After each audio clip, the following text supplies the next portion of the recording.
Hi viewers, welcome to career info. మీరు కానీ మీ ఫ్రెండ్స్లో ఎవరైనా ఏజ్ 18 నుంచి 32 మధ్యలో ఉన్నారా?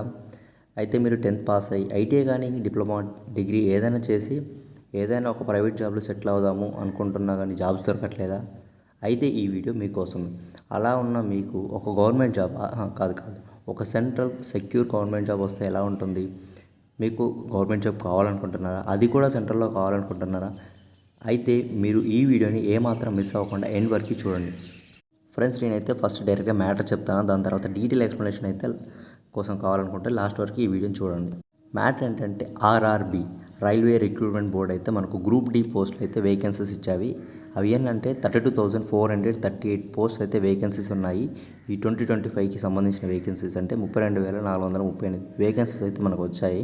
ఈ మ్యాటర్ అయితే ఈ జాబ్కి కావాల్సిన క్వాలిఫికేషన్ జస్ట్ ఒక 10th పాస్ అయ్యి ఏదో ఐటీఐ చేసి ఏదైనా ఒక డిగ్రీ చేసి ఉంటే సరిపోతుంది.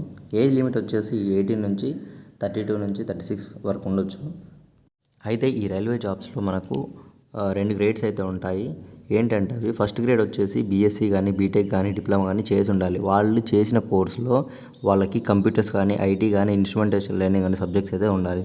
నెక్స్ట్ గ్రేడ్ త్రీ అంటే ఐటీ అనేది చేసి ఉండాలి. దాంతోపాటు ఎన్ఏసీ కూడా ఉండాలి. ఎన్ఏసీ అంటే ఏంటంటే నేషనల్ అప్రెంటిస్షిప్ సర్టిఫికేట్ అనేది ఉంటుంది.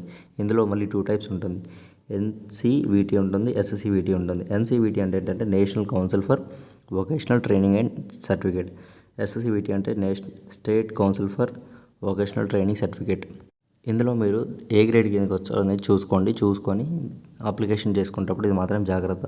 ఫ్రెండ్స్, అయితే ఎగ్జామ్ వచ్చేసి మనకు కంప్యూటర్ బేస్డ్ అయితే ఎగ్జామ్ ఉంటుంది. ఎంసీక్యూస్ అంటే మనకు ఎంసీక్యూస్ అంటే మల్టిపుల్ చాయిస్ క్వశ్చన్స్ అయితే ఉంటాయి. మొత్తం ఈ ఎగ్జామ్ వచ్చేసి 100 మార్క్స్ ఎగ్జామ్. డ్యూరేషన్ వచ్చేసి 19 మినిట్స్ అయితే మీకు టైం ఇస్తారు.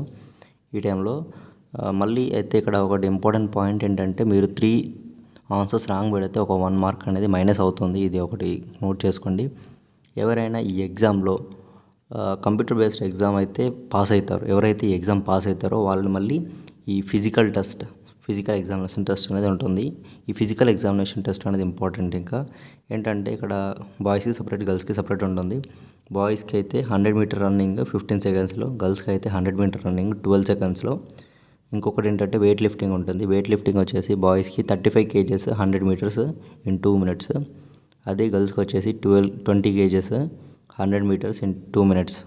మళ్ళీ ఎవరైతే ఈ ఫిజికల్ ఎగ్జామినేషన్ టెస్ట్ అయితే పాస్ అవుతారో వాళ్ళని మళ్ళీ ఈ డాక్యుమెంట్ వెరిఫికేషన్ అయితే పిలుస్తారు. ఈ డాక్యుమెంట్ వెరిఫికేషన్కి పిలిచే ముందు పిలుస్తారు. దాని తర్వాత ఏమవుతుందంటే మళ్ళీ మెడికల్ టెస్ట్ అనేది అయితే ఉంటుంది. మెడికల్ టెస్ట్ ఎవరైతే మెడికల్ టెస్ట్లో అయితే పాస్ అవుతారో వాళ్ళని మాత్రమే సెలెక్ట్ చేసుకుంటారు.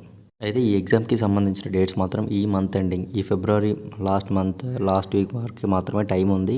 సో క్విక్గా మీరైతే అప్లై చేసుకోండి. దాంతోపాటు ఇంకోటి ఏంటంటే అప్లై చేసుకునేటప్పుడు ఏ క్యాడర్కి అప్లై చేసుకుంటారు అన్నది ఇంపార్టెంట్. చూస్ చేసుకోండి, తర్వాత మళ్ళీ ఇబ్బంది పడతారు.